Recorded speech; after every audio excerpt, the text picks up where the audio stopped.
This is the Bottom Bins Podcast. Oh, yeah!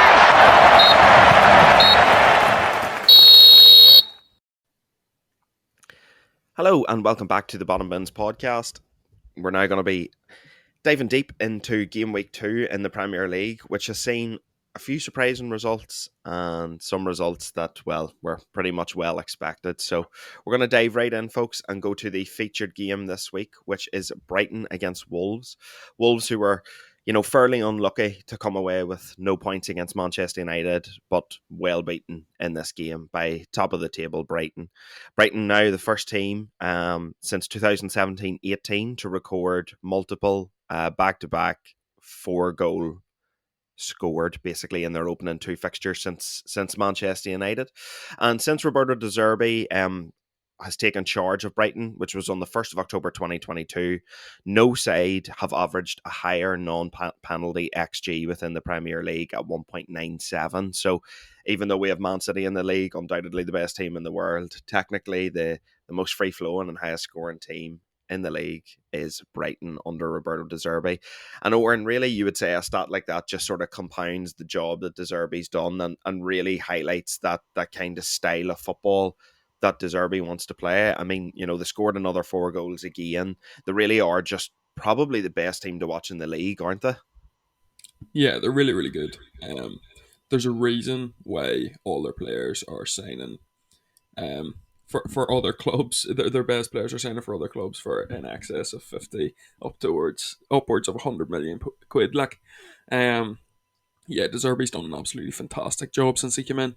And obviously there was a lot of scrutiny when he did come in because he was quite an unknown coming from Shakhtar Donetsk, especially after the job that Graham Potter had done with Brighton. But he's even lifted them to new heights, which I don't even think Brighton fans thought was possible, because I would say they were hitting way above their expectations under Graham Potter. But yeah, he's done absolutely fantastic. Got them European football. As you said, I know it's only 2 games, but top of the league, and they're playing some good football. Especially, like, we've seen Wolves' performance against Manchester United last week, and they dominated United last week, especially in midfield. And to be fair, in this game, despite the scoreline, Wolves' midfield was still making them progressive runs. But once again, they couldn't finish. It was the same problem as they had last week, and the same problem they've had in the last couple of years. They just couldn't finish. But Brighton, they seem to be that well-vexed team now. You could almost pick Brighton's starting 11.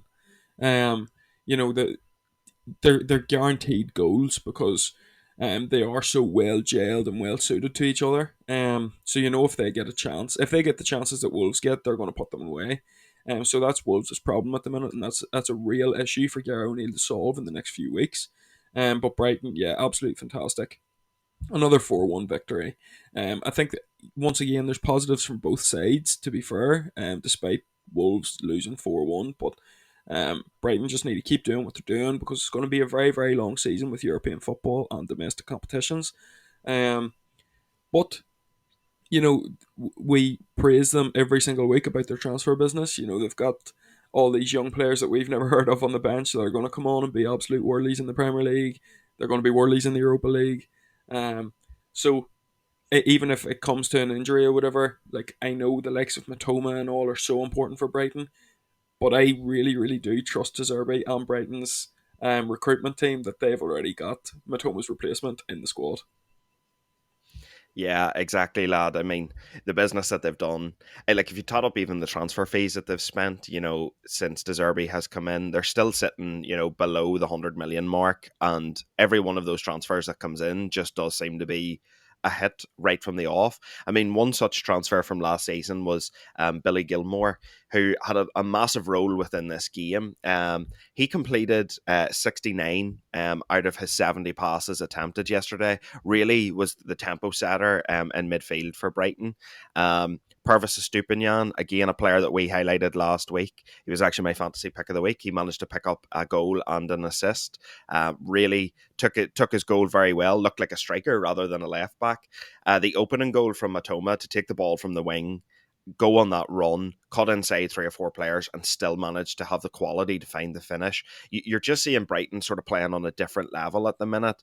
And really, Connor, what I would want to put to you is, are they legitimate top four contenders? And look, I know we're only 2 games in. It is very, very early on in the season, but you would have to say they don't really show any signs of not playing this style of football and not playing at this intensity level. Yes, having European competition is going to tire the squad, but I mean, could you realistically see De Zerbi finding a way to get this squad challenging for the top 5 within the Premier League? Yeah, definitely. Like, they came sixth last season. They've obviously lost huge players in their squad, but as Oren was saying, they have some really good players. Even I was looking at their mindset, like the Hood, Pedro, Lallana, Ferguson, Milner, boys like that, like really good players. I do think they have to reinforce. They have to get players in. I seen De Zerbi came out and said that. He says we need at least one or two signings, especially in midfield, to replace Casado, who he said like losing him changes the way they play. I think Wolves, obviously it was actually a tight enough game. If you look at the stats, at the same amount of shots on target, it was just they weren't clinical, and also the way they played. I think Gary O'Neill came out and was like, we kind of went for them, which I think suits Brighton because Brighton are such a good, you know, counter-attacking side. They can also play with the ball. It's they're just an all-round team. As you said, some of the players they have, like Matoma, his first goal was unbelievable. He just walked through 3 or 4 lads and with a great finish, which was actually surprising. It was his first goal in 13 Premier League games. And Solly Marsh as well. I think he needs a bit of appreciation because since De Zerbi's come to the club, he's turned into a different player. I've seen De Zerbi said that to him as well. He says you need to add goals to your game, and he's done that from he's come to the club. He has been one of their best players. But yeah, Brighton are definitely contenders for top 5. They came 6th last year and they dropped a lot of silly points. So if they can consistently score goals the way they're doing it, last season was kind of like they were missing a lot of chances. But even like Danny Welbeck's playing well. Ferguson, I think, will come more into the squad. Definitely top 4, top 5 is definitely a realistic possibility. Yeah, I think even the way that he's managing Ferguson at the minute, I think is actually very, very intelligent, very smart. I think the one thing we forget is because we speak about Ferguson with such high praise, I think we almost tend to forget that he is only 18 years of age. And I mean, to have him as a starter week in, week out in a team, would that hinder his progress? Is the way De Zerbi manage him at the minute, the best way to get the best return from him? And I would say it probably is. He's not treating him as Brighton's sole number 9, and I think that is the best way to manage him. I mean, look, lads, it was a 2.3 to a 2.1 xG to Brighton. As Connor said, they did manage the same shots on target. They had 16 shots in the game each. The interesting thing was that Solly March said after the game that the game plan was really to make runs into the box, and that's where they were going to be successful. And ultimately, that is where they were successful. You look at Solly March's 2 goals, just as an example, where he makes a clever movement inside the box and almost gets an unmarked finish for both of them. It was 3 Brighton goals in the space of 8 minutes and 32 seconds, which completely unravelled and killed off the game.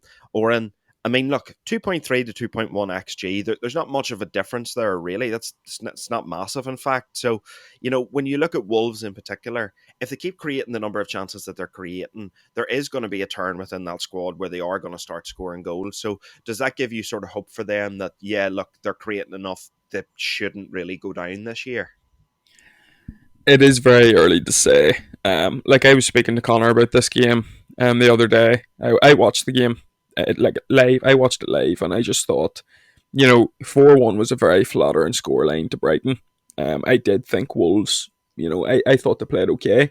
I thought I seen a lot of qualities that I seen against Manchester United, and yes, to an extent, they're creating all these chances they have to finish, but they don't have that one player who's gonna get them 15 goals a season. Do you know what I mean? They don't have that out and out striker, and they're relying on Matheus Cunha, who's never been prolific.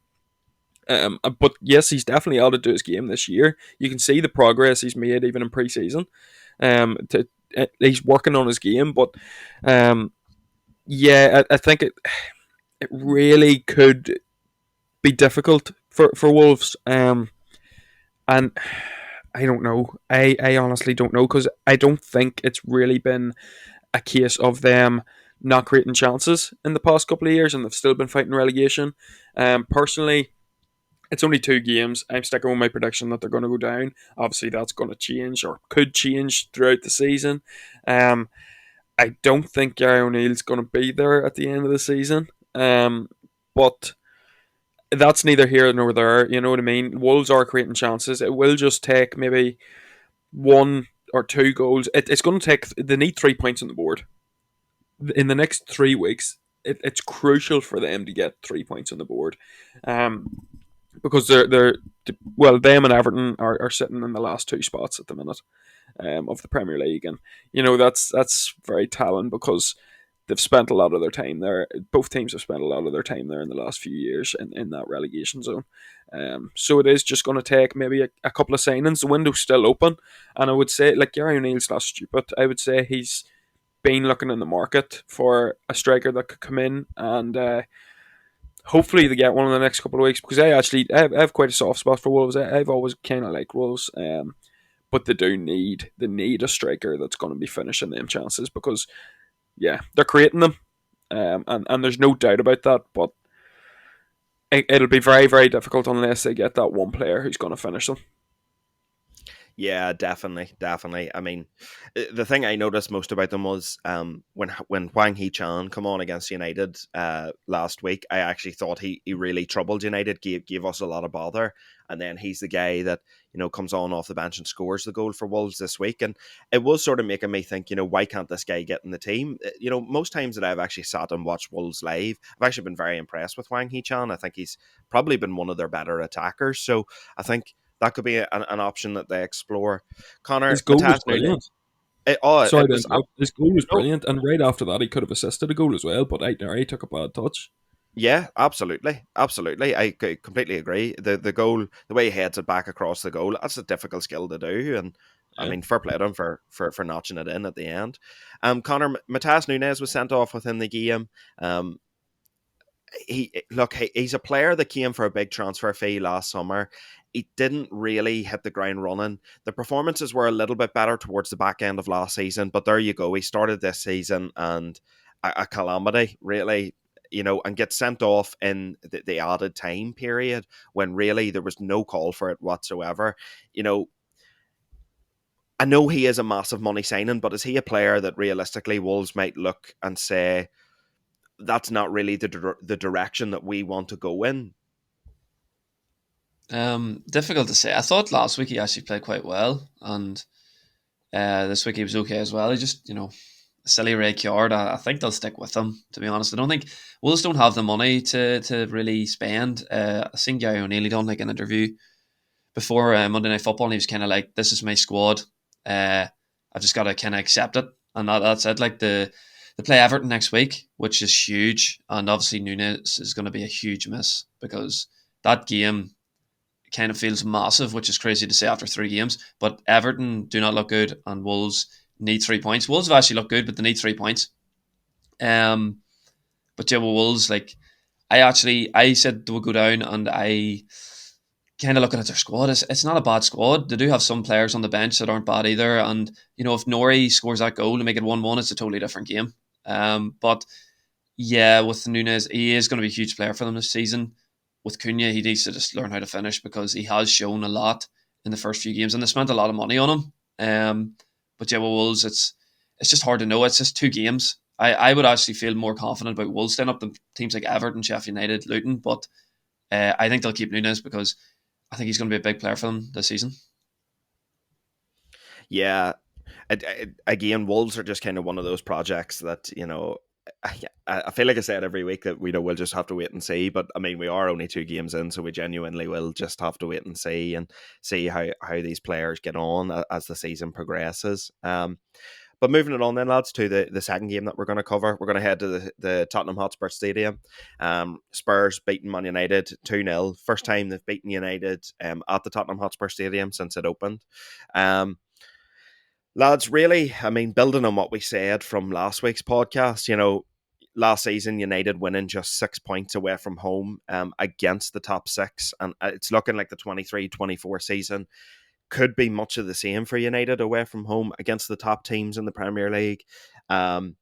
It was a 2.0 to a 1.8 xg actually in favour of United. And I mean, when we run through some of the chances that United actually missed, the Bruno header, the Rashford chance, I mean, Oren, look, building on what we said on Monday, all three of us were disappointed with how United performed. They managed to get the win against Wolves, didn't manage to get the win here. What are the biggest concerns at this present moment in time for Manchester United? That's a big question. Look, United in the first half played really, really well. And I think any neutral football fan, any United fan, any Spurs fan would admit that United realistically should have went into half time. Could have been 2 goals up. Do you know what I mean? It just seemed to be one of them days for Man United. Look, they didn't play well. They didn't play where they're expected to play. We've had this conversation personally, the three of us, since the game, and we're all kind of scratching our heads as to why United signed Mason Mount.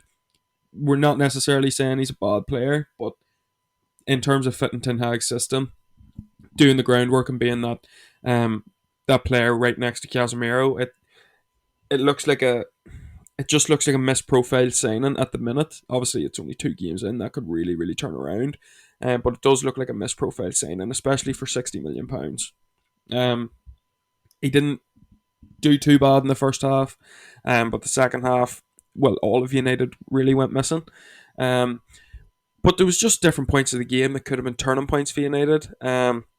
I think even though he conceded 2 goals, Andre Onana was absolutely fantastic for United. We've seen his range of passing, especially when he played that. He came out from the box and played that long ball to Garnacho.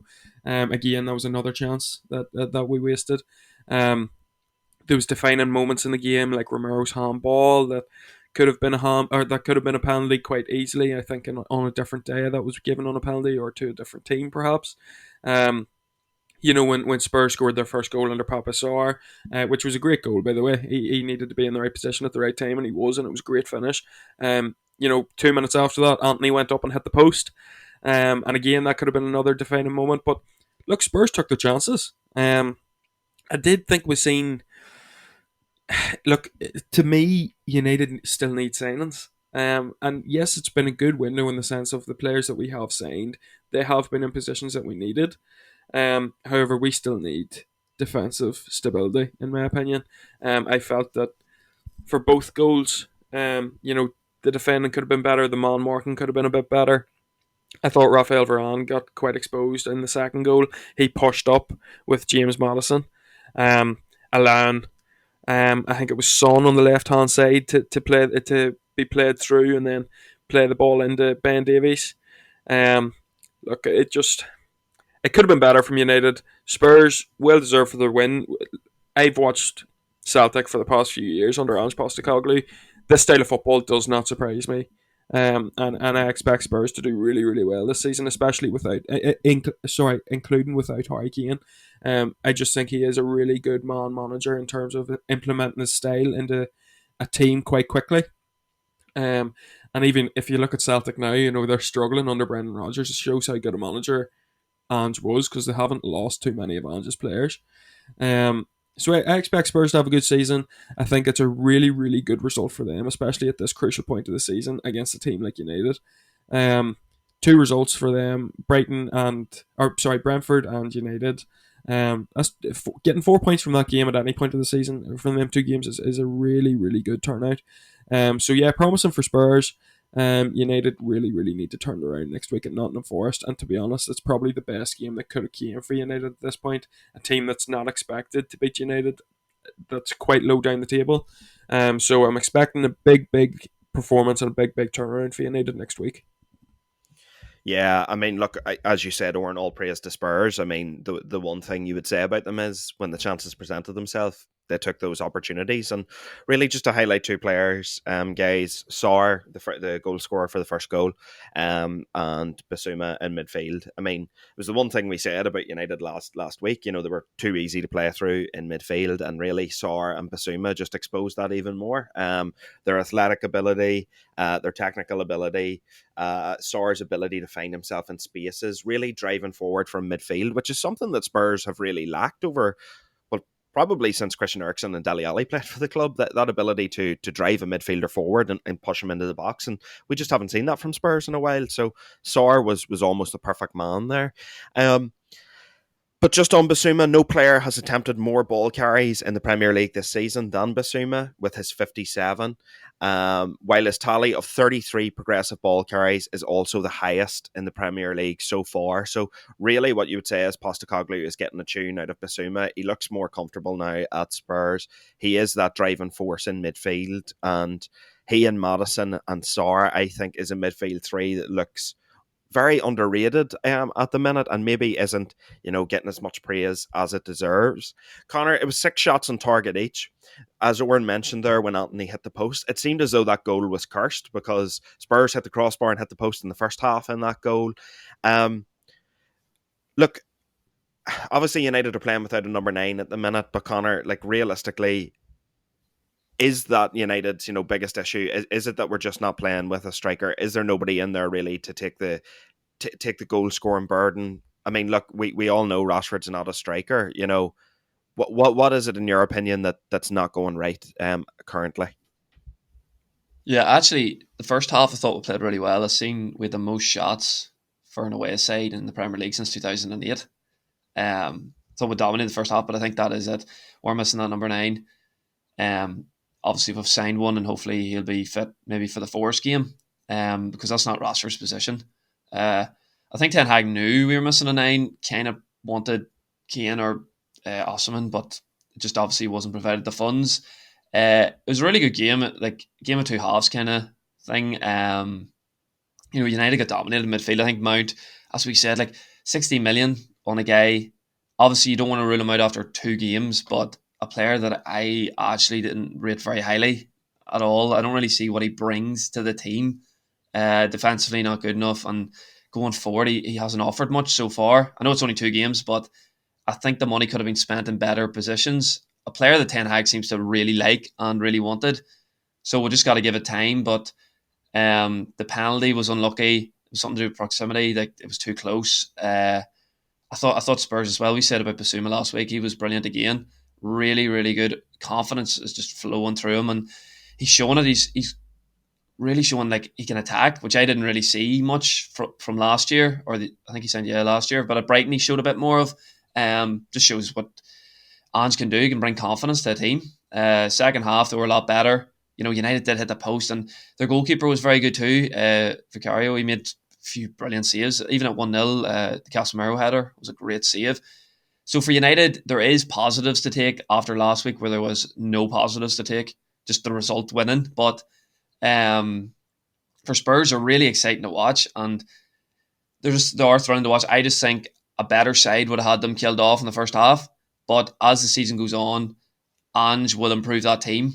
I don't think he got off to the best start at Celtic as well. So it does take time, obviously, at a new club. I've seen as well, like, he's unbeaten in 49 home games, which is crazy. That's stemming back to his time where he was in China, I think. But yeah, United need I think they need a striker in quickly. Hopefully be fit for Forest. I think Forest is a good game again. We could look silly and they could get beat 3-0, but I think Forest is a good game to come back to, because then I think they play Arsenal the week after. Yeah. But it's a weird old game because you have as many shots on target, you have more shots than Spurs away from home. You're the better side in the first half. You just don't take your chances. They get the first goal, the crowd gets into it, and it's a totally different game. So it's a hard one. It's a hard one to take, to be honest. The losing that 2-0 because I don't think we deserved it. But full credit to Spurs. They took their chances. Sarr's finish was really good, and then a bit of a calamity at the back from Martinez. But fair play to Spurs, and I still think Spurs have a long way to go. But 4 points from Brentford away and United at home is good going. Yeah, it is. It is. And look, full credit to Spurs on that result. Moving it to Anfield then, lads, for Liverpool and Bournemouth. Liverpool 3-1 winners. Really, aside from like the first 20 minutes, it was pretty plain sailing for Liverpool. Um, Big talking point within the game, lads, in my opinion, is the Alexis McAllister sending off. Sent off on his home debut. Oren, we actually had a wee bit of a debate about this yesterday. But you know, when we were out, and look, in my opinion, I think it was soft because yes, there is contact there. His foot is high. His foot is up. The studs are showing. But I personally felt like there wasn't a whole lot of force behind the tackle. You know, I think if he had sprinted in and really like stamped down on the player coming out, I think it was Christie, I I could understand it a wee bit more then. To me, that was a yellow card tackle, not a red card tackle. So just interested to get your opinion on it. No, I agree. I agree. I just feel that, we talked about, like, Liverpool have appealed this red card, and I agree it was quite a soft red card, but when the on-field referee gave a straight red and went to VAR, you know, I know slow motion shows everything worse than it actually is, but it was, at the end of the day, it was a studs up tackle. Whether there was the same force that a potential red card tackle could have had, probably not, but VAR can't really overturn that decision because it's not clear and obvious that it wasn't a dangerous challenge. So yeah, look, he's got the red card. I don't see the appeal being upheld either. I think he'll keep his ban. Um, so it's a difficult one. It's a difficult one because he was just breaking into that Liverpool team and showing his qualities, especially alongside Dominic Szoboszlai, who was fantastic, by the way, in the match. Um, so yeah, it'll be a difficult one for him to take because he's not that type of player. He would never go out to hurt someone. So I think he'd be disappointed in himself. Excuse me. Yeah, I think he'd be disappointed in himself. But yeah, look, for me personally, not a red card. I can see why it was given, but at the end of the day, it didn't impact the match at all. It could have, but it didn't impact the match at all. And Liverpool actually played really well the other day. And they came out 3-1 victors. Luis Diaz scoring an absolutely fantastic goal. Mohamed Salah again missing another penalty. He was lucky to get a rebound. And Diogo Jota scoring a good goal as well. All in all, a good performance from Liverpool. A needed win at this time. Bournemouth, they picked up where they left off last week. They had another decent performance at Anfield. They had the goal in the net twice in the first 3 minutes. The first one being disallowed for offside, and then the second one a good finish by Semenyo. So there's positives to take for Bournemouth as well. But yeah, in terms of the red card, I agree with you, Connor. I don't think it was a red card, but do I see it being changed? No. Yeah, look, I mean, yeah, it is just a difficult one, really, guys. It really, really is. But look, like you said, Oren, a lot of positives for Liverpool. They actually did seem to improve whenever they went down to 10 men. They seemed to actually start playing some really, really good football. I mean, Diaz's goal is absolutely fantastic. To have the ability to chip it up to yourself and then overhead kick it into the net. Yep, fair enough. That's a sign of a quality player. Salah getting up to 200 Premier League goal involvements. Diaz and Szoboszlai with the most attacking sequences in the game. I thought Szoboszlai was absolutely phenomenal. I really, really thought he was great. And a 3.1 to a 1.3 XG in favour of Liverpool. So they were great value for their goals. Connor, we got to see the introduction of Endo sort of in the last 20-25 minutes of the game. He looked very bright when he come on, and really, at 16 million euros, this is an experienced guy. He's played for Stuttgart for the last number of years. He's in the last season. He was in the Bundesliga's top 6 players for possession recovered and progressive passes as well. So showing that he's not the traditional 6, but that he can get it done on sort of both ends of the pitch. What does a signing like that do for Liverpool? Do you think they still need to maybe go into the market and sign an out-and-out 6, or is this a good stopgap replacement for the minute? I think they need to go out and get another 6, to be honest. Obviously, he did well. He came on. He solidified the win. They didn't really look like conceding after They went down to 10 men. So he did his job, but I do think they will go after number 6 because they will need it. Obviously, a long, long season ahead. And I think if the wait and there's injuries in the team, they're in big trouble. So it's a very important position. I was just going to say about Diaz, I thought he was unbelievable. And I think he was a huge miss for Liverpool last season with the injury because he was playing really, really well before that. 2 goals in 2 games. I've seen he's involved in 15 goals in 30 games for Liverpool. I think he's just a really direct player and a really exciting player. As you said, his finish was unbelievable. He finished well last week as well. Liverpool at home as well, like 10 wins, 3 draws in their last 13. They're a different team at home. Bournemouth never really had a chance, even with the McAllister red, which I didn't think was a red either.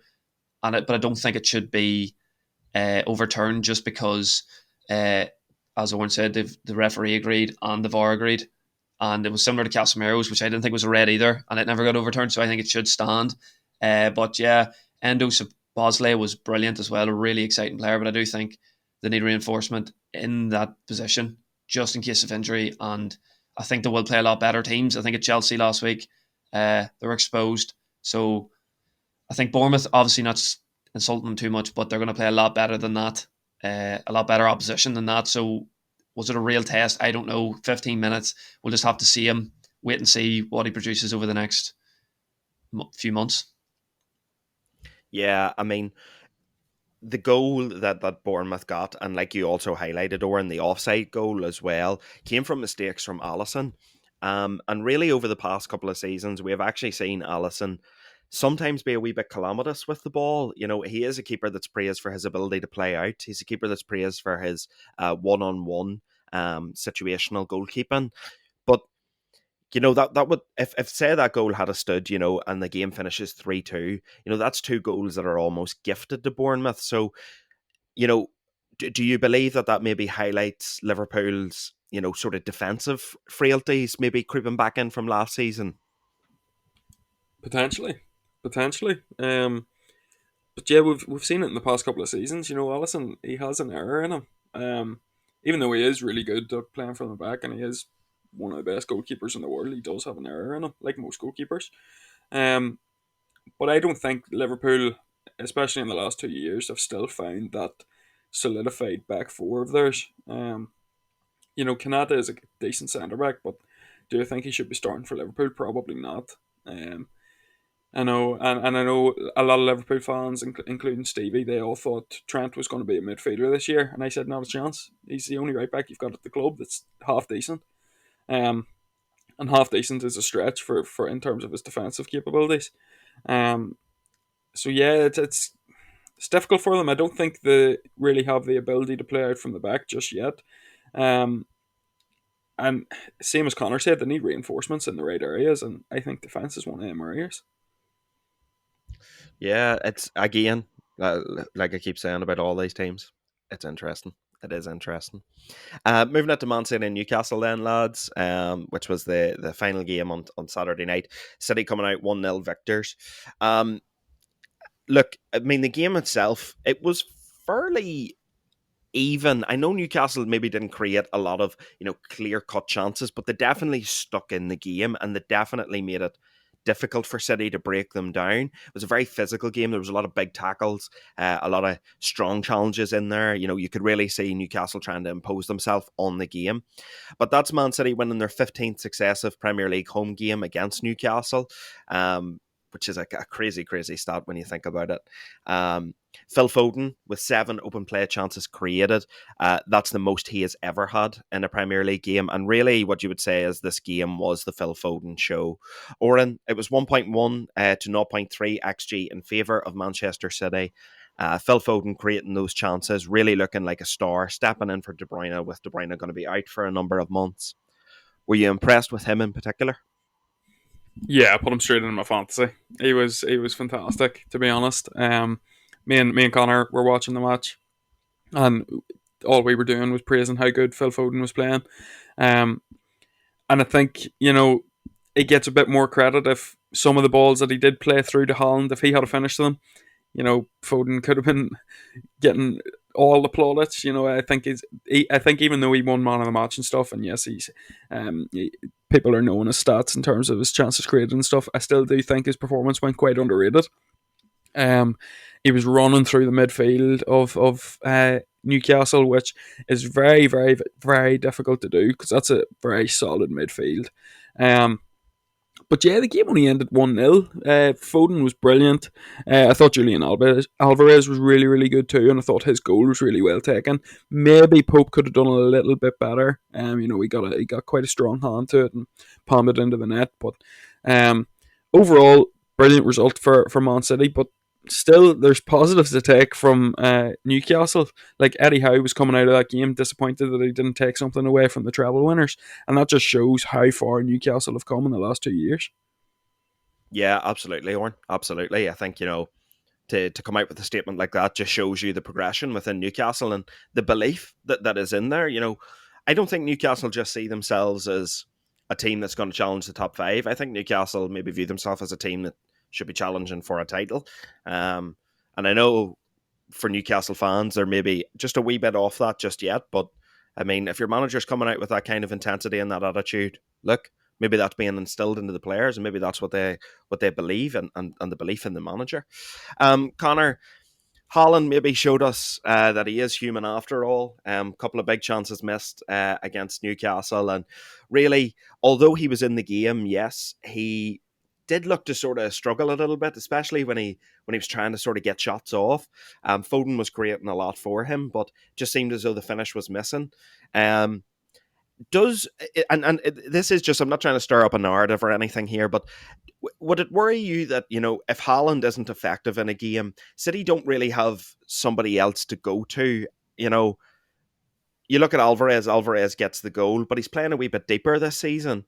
They've no Mahrez anymore. Grealish is getting limited minutes. Without Haaland scoring goals, now by all means, I'm not saying they'll struggle to score goals, but do you think maybe there is at the minute just a lack of options within the City squad at the minute, that if Haaland underperforms, they maybe don't score as many goals? Nah, not really, to be honest. I think they do have the quality there, even like Bernardo Silva, they have your boy Palmer, they have obviously Grealish, they have Alvarez, they have some really good players. I thought Haaland actually, obviously missed chances, but he done very well to get into them chances, like get into the position to get them chances. I thought Newcastle have Botman was very good. But as a City fan, I wouldn't be very worried. I thought actually didn't play that great, but it was like, I know Newcastle done okay, but it was a pretty comfortable win. Though Newcastle only had one shot on target, and I think Eddie Howe was disappointed after the game. Even though they played well, it was just they didn't create enough. And I thought the backline as well, Walker, Akanji, Diaz, and Vardiol were brilliant. Like, they're really solid, and Vardiol looks like an unbelievable signing already. Like, he was very, very good. You have Rodri in front of them as well. City are going to be very hard to break down this year. But for Haaland, he does miss chances. I said it last year, he had the most big chances missed. But, he's a quality player, and he's going to get you 30 plus goals if he stays fit. And I think Alvarez this season will contribute more if he plays. Phil Foden was unbelievable, as you said, 7 chances created. Just breezing past players. And De Bruyne is a miss, but Foden is a quality player. And as the season goes on, I know they didn't use any subs, but I think Grealish will get game time. All these players will get game time, and I don't think City will be lacking goals. Yeah, look, the interesting thing, guys, is that City have just signed Jeremy Doku, the Belgian winger. Oren, we actually had a bit of a chat about this last night. It seemed as though a few years ago that profile of player that Doku is what Pep actually sort of culled from the Man City squad. Get rid of Sterling, get rid of Sané. They were very sort of soloist players, individuals, flair players, and it seemed as though that's what Pep was maybe trying to move away from. So this profile of signing is a bit strange for me, because I sort of think to myself, you're not really a natural Mahrez replacement as such. He's not known for being a team player. He's an in behind, score goals kind of guy. But do you think maybe, Oren, that Pep is kind of evolving himself, and maybe this type of signing is something that he goes, well, look, yeah, maybe he's not the traditional Mahrez replacement, but he offers us something different? Yeah, perhaps. He mightn't be a natural Mahrez replacement right now, but he's still a kid. He's very, very young, so it could be molded into him. And who better to do that than probably the best manager in the world, Pep Guardiola? Look, he's a highly, highly rated right winger. 60 million quid. City don't spend big money unless they're sure of their targets. So I expect the exact same as I expect from any Manchester City signing: goals and just prolific performances. To be honest, um, it'll be interesting to see how he's integrated into the team because last year we seen Julian Alvarez playing a lot of his game time on the right wing, and I don't remember a bad Julian Alvarez performance last year. Like, I think he ended up with over 15 goals in all competitions, and that was mostly coming off the bench.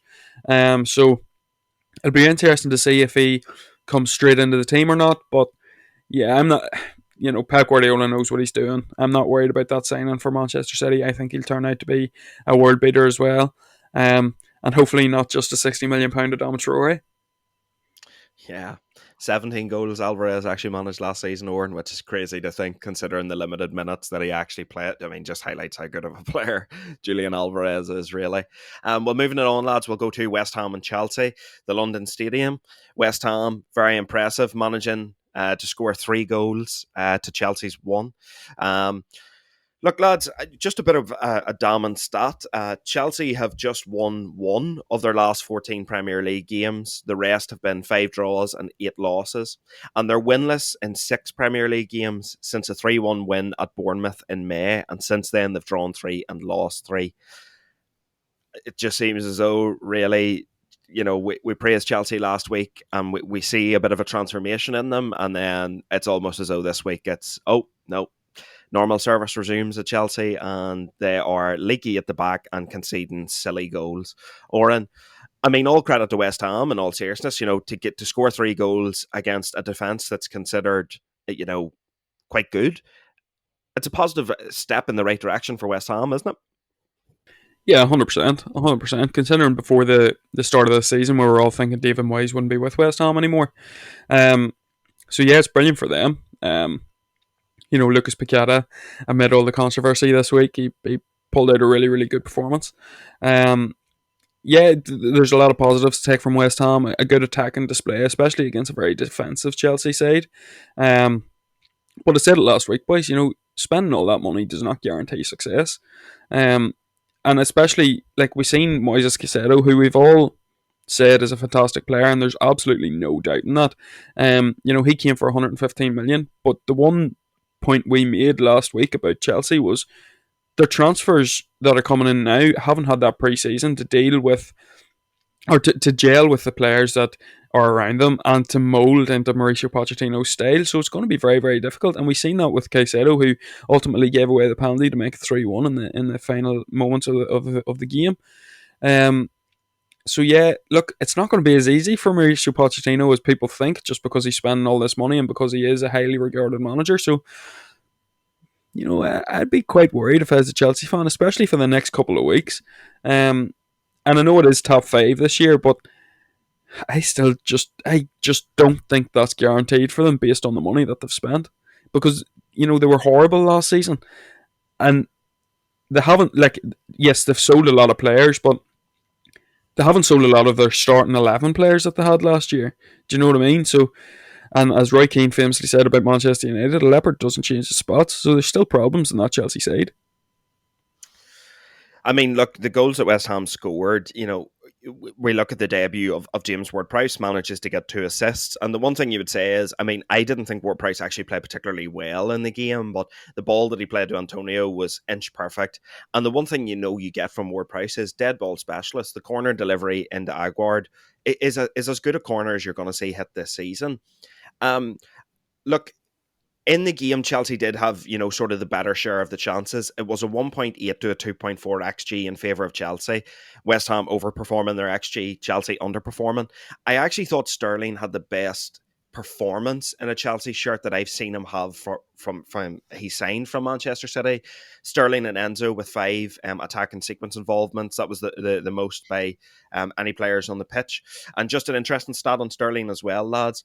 That's the 24th penalty that Sterling has won in his Premier League career. It's the most in Premier League history. Nobody has won more penalties than Raheem Sterling. Just shows when he gets in the box, he's tricky, hard to deal with, and defenders do get drawn to him and tend to take him down. I mean, Connor, if Enzo Fernandez scores that penalty, we could be looking at a different game altogether. But the one thing you would say is all credit to Areola from he's come into the West Ham goal this season. He's really performed. Yeah, definitely, it was a game changer. I was going to say, I thought Chelsea played very well first half. I thought they were the far better side. They conceded a silly early goal, obviously from a corner set piece, where Conor Gallagher got put on Aguard, and the mismatch and a brilliant ball by Ward Prowse, who we know, as you said, is a set piece specialist. The penalty was a game changer when they missed that penalty, and then West Ham come out second half, get that goal, the crowd gets up, and I thought West Ham just defended the game really well. I thought Sterling, as you said, was unbelievable, especially first half. He was destroying them. He's just walking past guys. Chelsea missed a few big chances. I thought Jackson, again, a really exciting player, but just his finishing's just not up to scratch at the minute.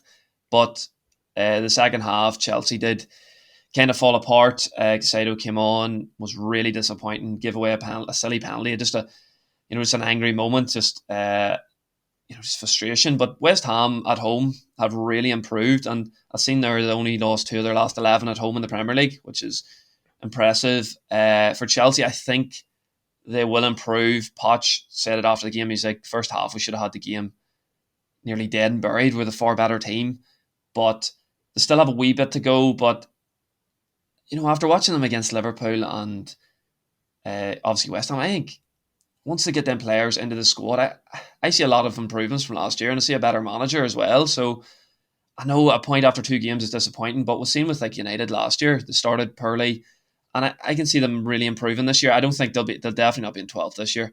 But the thing is, they have spent 900 million, so they should be up there, really challenging. But they're not going to challenge. But I think Chelsea will improve as the season goes on. But for West Ham, that is a massive win, especially for David Moyes, who seems to be a bit under pressure. But 4 points from the first 2 away to Bournemouth and home to Chelsea, really good going. Last year they didn't start very well, so it's good to see.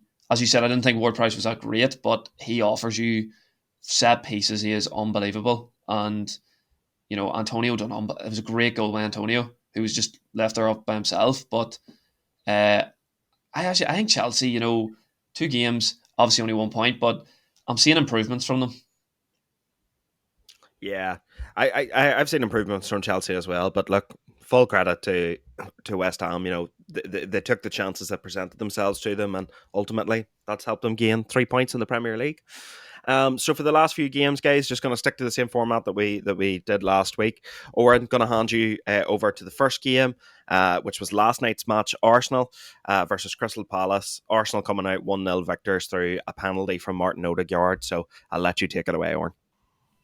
Yeah, a good result in the end for Arsenal, but could have went either way. There was refereeing decisions that maybe went Arsenal's way that probably shouldn't. The penalty that Arsenal did get there was no doubt it was a foul from the keeper, but was there obstruction from Thomas Partey? Was Thomas Partey offside in the build up to that to the build up of that penalty decision? And then Eberechi Eze danced through the defence of Arsenal as well, and probably could have been given a penalty for Palace as well. Again, just refereeing decisions that are stupid, to be honest, including Tomiyasu's red card. Just, never a second yellow card in my opinion. But yeah, Arsenal 1-0, done the job. We've seen good performances from Saka once again. Another interesting thing is Gabriel still not getting into the team just yet. But yeah, promising signs for Arsenal if they're not playing their best, but still getting the 3 points. Yeah, as Mikel Arteta would say, fucking unbelievable, guys. Really good performance. It was fucking brilliant, guys. Fucking unbelievable.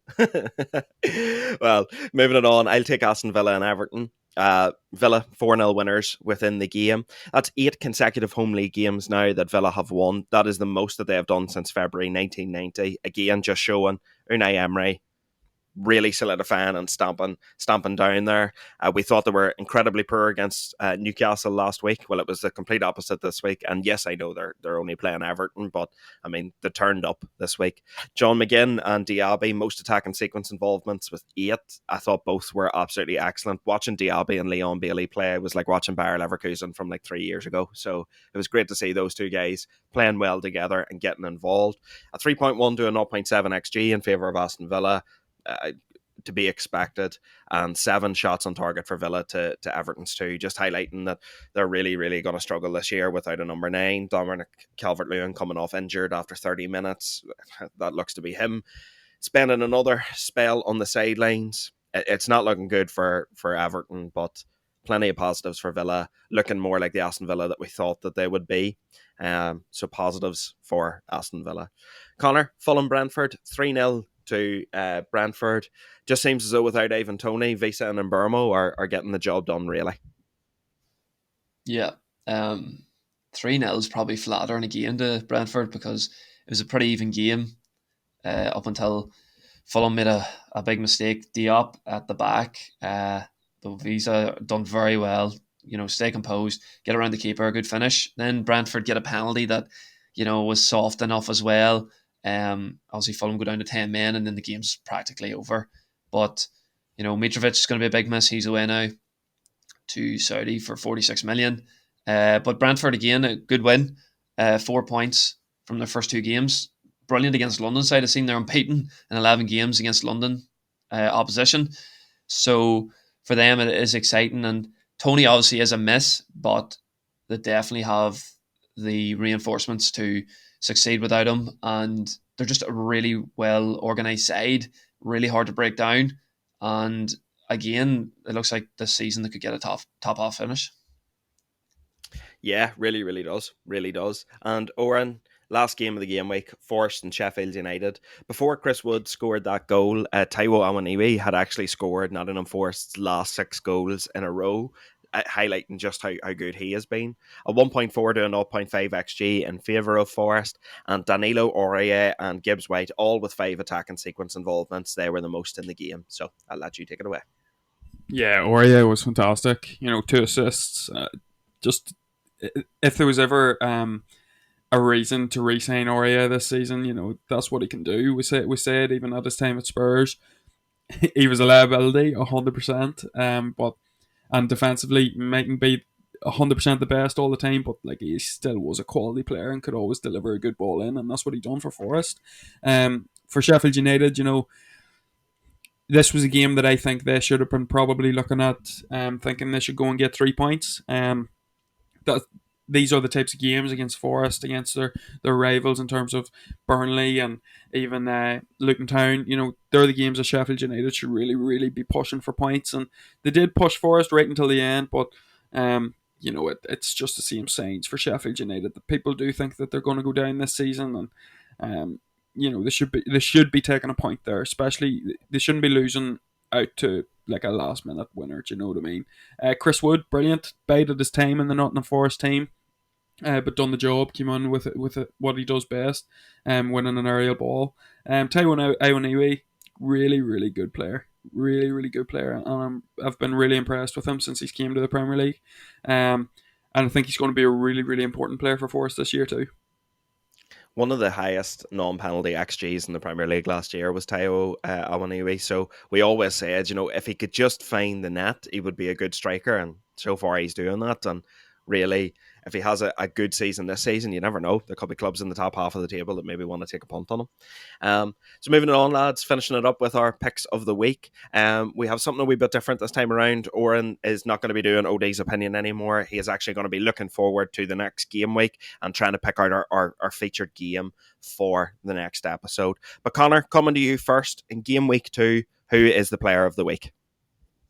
Yeah, again, it was difficult because obviously Ward-Prowse 2 assists on his debut. Foden was brilliant. Diaz, I thought, was exceptional. Aurier, as we mentioned, 2 assists from right back. And Mbeumo, 2 goals, 8 goal involvements in his last 5 games. But it was between Stupinian and Matoma. And Stupinian, obviously, goal and assist from left back's brilliant, but I'm going to give it to Matoma. His goal was unbelievable. He was involved in practically every goal. top player. It was his first goal in 13 Premier League games, which I found shocking because, he is involved so much for Brighton. Top player. And I think he got man of the match as well. So I'm going to go with Matoma. Yeah, it's crazy to think his first game in professional football came playing for a Japanese university. And I've seen, especially in our fantasy group chat this week, a lot of guys really kind of couldn't believe that Matoma was 26 years of age. I think most people in our fantasy chat thought he was like 22, 23, and that he was this young blossoming talent. But Oren, it does make you wonder, where the hell did Brighton find these players from, in all seriousness? They must just genuinely have the best scouting network in the world. Yeah, like I don't even know. Like 21, at 21, I'm playing in the Japanese for a Japanese university, as you said. Like, why would you even be looking there? Do you know what I mean? At 21, you would think, maybe his chance is gone. Like, you were seeing them signing all these players that are 16, 17, 18, and they're worldies already. But at 21, like that signing to me is mad. But Jesus, how it's paid off something serious. And that loan to, I think it was Union Saint-Gilles in the Belgian league, really, really turned him into a top quality player. And we're seeing him. He's one of the best wingers in the Premier League at the minute.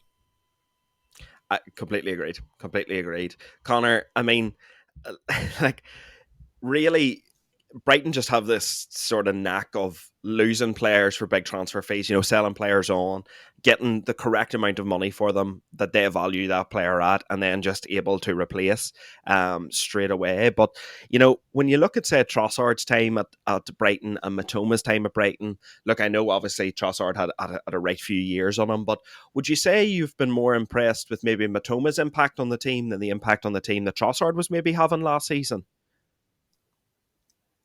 Yeah, Matoma has been brilliant this year. I think Trossard was exceptional last year for Brighton too, before he kind of fell out with the club and went to Arsenal, where he actually has been good as well. But I think Matoma was just more shocking because he came out of nowhere, as we said.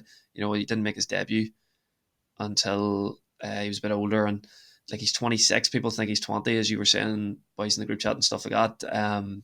But Matoma has been brilliant. Maybe he needs to be, obviously really exciting to watch. Probably needs, as I said, one goal in his last 13 isn't really great, but he's really exciting to watch. So maybe more stats wise, he needs to get, assists and goals, but really exciting player. And I think Trossard obviously is a really good player for Brighton, but I've even seen during the week, they were kind of like, Trossard was like, he would start for anybody but Arsenal and City, and boys, Brighton fans were saying he couldn't start for us, towards the end. So with Matoma, like, he's just came in and replaced Trossard, and really, like, he's been unbelievable.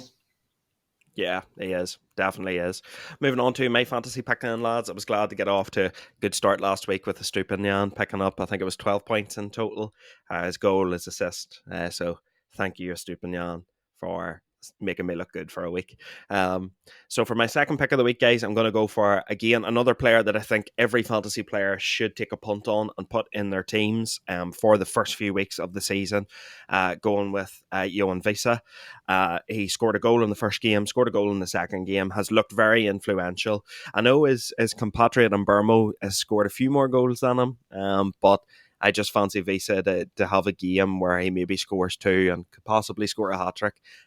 From Tony has left the side, it has given those two players a real opportunity to stand up and be counted. And really, I think Visa, out of him and Mbermo, because we knew what Mbermo could do and we knew how good of a player he was, I think that's why, again, like Connor said about Matoma, there is a wee bit of a shock factor there, because Visa was always a decent performer, but I think now we're seeing him perform to just a completely different level. Or in really, the makeup of that front two there at Brentford is completely different to the makeup that Tony gave them. There's no sort of physicality in there. It's all speed, it's all technicality, but it is working out for Brentford at the minute. It is, yeah. It shows how good Tony was, because that's two players doing the job of one player usually for Brentford. But yeah, look, they're definitely still missing Tony. I think if you have Tony in there, them two boys are complementing Tony a bit more. But yes, we're seeing them as individuals now and as a duo. But yeah, I would be surprised if Vista scores a hat-trick, to be honest. But he is performing really, really well. Mbermo, He's in the right place at the right time, and we knew his qualities even from the championship. Do you know what I mean? But look, in the absence of one of the most prolific goal scorers in the Premier League in recent years, they're really, really putting on a show for Brentford and keeping them up to the standards that Thomas Frank and now that their fans have for them. You have to believe that he'll score a hat-trick, lad, and that's what I'm doing. I'm full of belief. Connor, just sort of similar sort of question. I mean, yes, I completely agree with Oren, by the way. Tony is still a massive, massive miss for them, but what you would say is Thomas Frank is finding a way without his talisman to still get the best out of this Brentford side, isn't he? Yeah, definitely. As I said earlier, they're set up very well and they have a top manager. And again, I don't think Visa will get a hat trick, but I did see his fixtures there. They play Bournemouth and Palace, two very winnable games. And I think you really need to get a few Brentford players in, to be honest, in the fantasy, because they're playing some exceptional stuff and they're scoring goals, 5 goals in their first 2 games. So if it's not Visa, then Mbuemo or uh, you know maybe Collins at the back, because they're keeping clean sheets. They kept a clean sheet as well. So I think it's a good pick, especially with the fixtures coming up. Yeah, thank you. Appreciate that. Oren, moving it on then to your new section. I don't know what we're actually going to call it. Will we just call it OD's Game to Watch, or? Yeah, something like that. Yeah, we'll figure it out in post-production. Yeah. So yeah, my game to watch, game to look out for next week. I think it's a pretty obvious one. It's on Sunday at 4:30. It's Newcastle versus Liverpool. Look, 2 teams that play good football, good attacking football. We're going to see. I think we're going to see the first test of Liverpool's new look midfield. To be honest, against a very strong Newcastle midfield. Strong test for both sides, but I think Newcastle will be going in probably the more favourable side for me personally, just because that is a new look Liverpool midfield, and it'll be interesting if Endo starts in that game, and if he does, how will he cope with the fast paced football of Newcastle? Both teams will be looking for top 5 qualification to the Champions League. Both teams will have a lot of games this season, and I think this comes at a really crucial point of the season for both teams in terms of building points.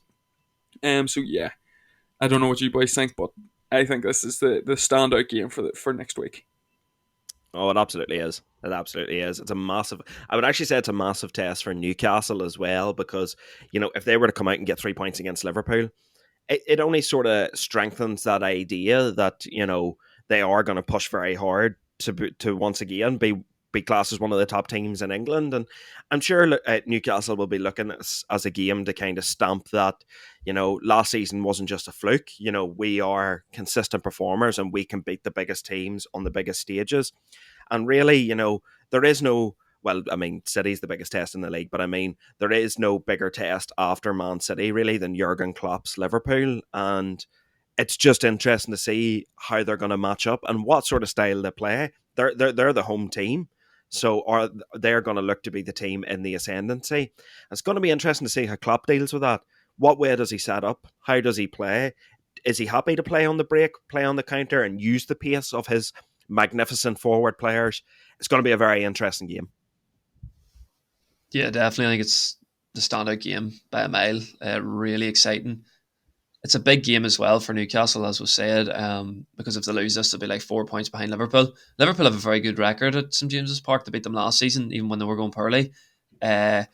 Newcastle really, I think, will go at Liverpool, especially at that midfield. You have Tonali, Bruno Guimaraes and Joelinton, which is a good midfield, and they'll really, I think they could expose that Liverpool midfield and actual backline. I think Arnold as well, they'll really go at him, and I expect Newcastle to win this game, especially with the crowd as well.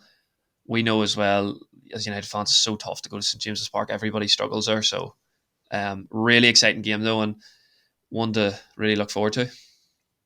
Oh, definitely. Premier League just throws us the best fixtures in world football. And I mean, every week we will have some game that's going to produce absolute magic. And let's hope it is the Liverpool and Newcastle game next week.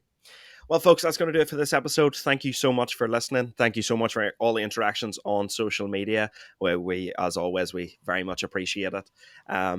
please go and give us a follow on our social media platforms. It is at bottombinspod. That's Twitter, Instagram, and TikTok. And as always, keep it bottom bins. Keep it bottom bins. I got bottom ends.